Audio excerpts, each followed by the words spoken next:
Hello, well, you guys should know I'm Perry from Run It and Ride. You've been buying our subscription boxes for the last God knows how when. It could be 2 months, but this is something that we do only for you subscribers within the month of December.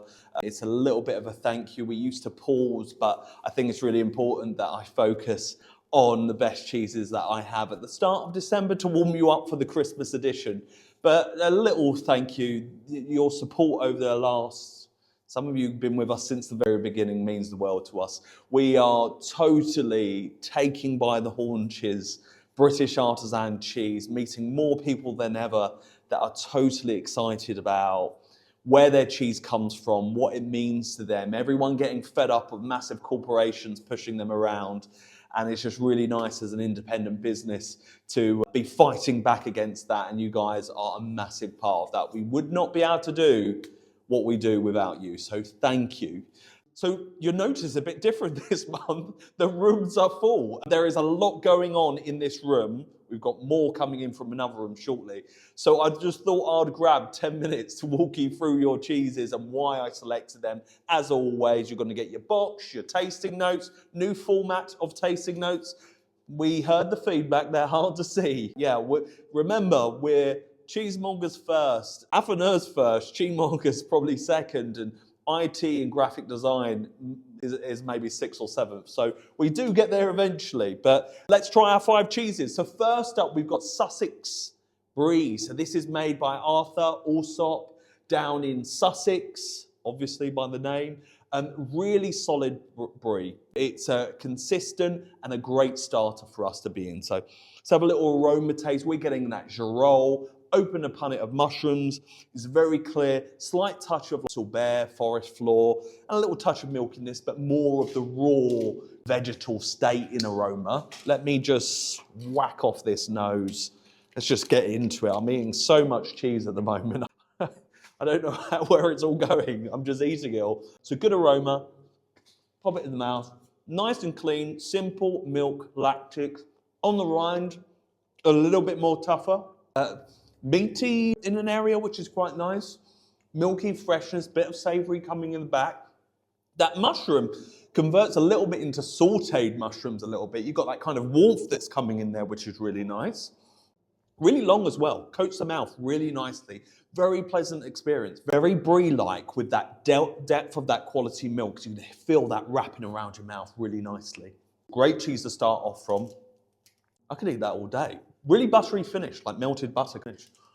Next cheese we have up, Lincolnshire Poacher, one just from around the corner in the shop, made by the Jones family, responsible for the British artisan cheese renaissance. Profile's been okay over the year, been pretty good, but I feel like this batch coming into Christmas is really special. We are sort of round about the sort of 18-month mark, so we're kind of coming into the cows being consistent on summer milk, 110.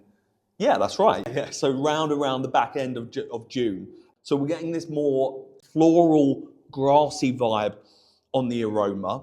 That nuttiness is more pronounced, and that acidity, cheddar, this isn't typically a cheddar, it's an Alpine-style cheese. It's got more in common with an Alpine-style cheese than it has cheddar, actually. But really nice aroma, texture is good. You've got that snappable, but it's a little bit pliant. So we should hopefully get that chewy texture, which you all know I love, because that unlocks all the complex flavors. Chewy texture, it's in there. Really nice, savory up front. Really nice, like aromatics. It's like rosemary, lamby, meaty, beefy kind of area. You've got that kind of vegetal hit that's in there, but a little bit of herb and a little touch of silage. Hey, it's really breathy afterwards, which is nice. Keeps on lingering where it is, moves into those brothy levels that are in there as well. That beefiness is really nice.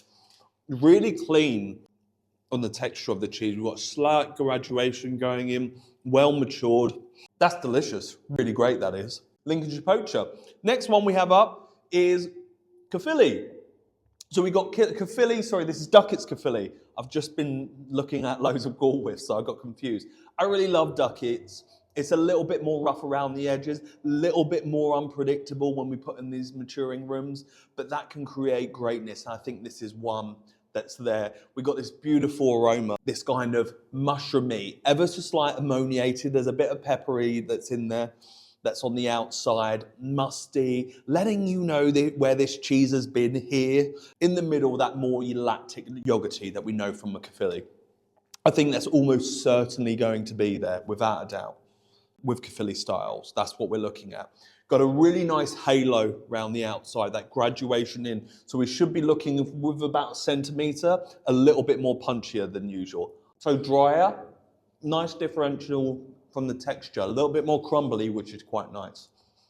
Fresh yogurt, lemon, lactic, bit of the rind in there. That slight mushroom element comes in, bit of spice from that ammonia, but only a touch on the tongue. Loads more going near the rind, actually. That mushroomy becomes nice. That yoghurty becomes a little bit more accented by the slight bitterness that's in the rind. Moorish again. You could eat that for days. It's got that raw butterness about it, which is really great. That's Duckett's Caerphilly. Next one we have up, Rachel, made by Roger.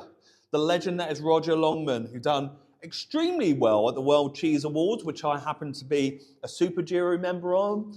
He had a cheese up there, Parve Cobble. You can buy it from us. He will never forgive me now for giving it a 5 rather than a 7, but my honesty is to the judges, and it was a 5 all day. But we've been with Roger for a long time, makes really delicious cheese. We've got this bright white interior indicating it's a goat's cheese.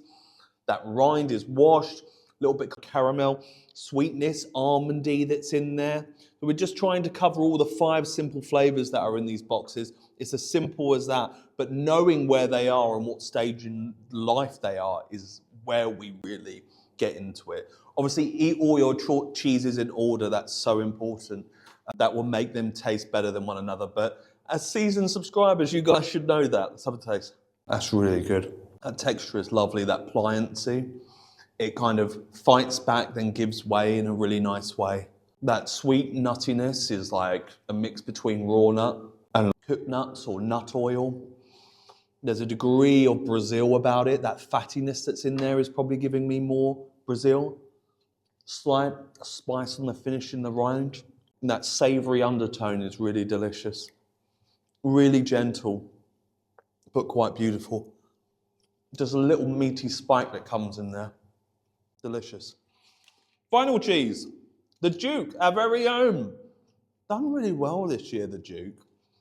These are a profile that I don't typically send out. Normally we keep them in this room. You might be able to see them at the back there. In this room for a little while. The way we mature them is very unique. Basically re-washing it in any moisture that it loses within the cheese to create that really creamy breakdown. But all these cheeses are missing one thing, and that's a degree of tonic bitterness.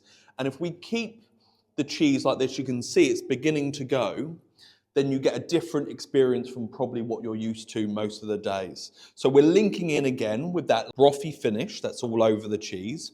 We've got good cutability as well that's in there. It's holding up pretty well, but we have got that lactic core on the cheese. We've got a little bit of geo on top, which is great. That will aid breakdown, that wriggly rind. Aroma is in that mushroom element again. So we're linking all the way through with most of the cheeses on that one element, that strand just running all the way through them. Lactic as well with that soft core that you can see it, that hard core in the middle and the breakdown on the outside. Texture is so dense. It's so different from any other blue cheese. It's quite vegetal. It's got that sharp, tonic-y bitterness. It's like a gin and tonic that's in there. Bitterness is so cleansing when it's done in such a pleasant way. It's a bit abrasive up front, not in a hugely bad way, but it's there. And it comes through so nicely. The finish is great. That milkiness and that lingering of the bitterness comes up really well. And that's the Duke. And that is your 5 cheeses. So if you haven't ordered a Christmas box, you'll see me in January. If not, you'll see me on Christmas Day. Once again, thank you so much for your support. We've achieved so much this year, becoming Britain's affineur once again after taking a year out. Representing Britain on the super jury, choosing the best cheese in the world. It's been quite the ride this year. And it doesn't seem like it's letting up. So we keep on going, providing you keep on enjoying. So much I don't see you, Merry Christmas, and I'll see you in the new year. Thanks.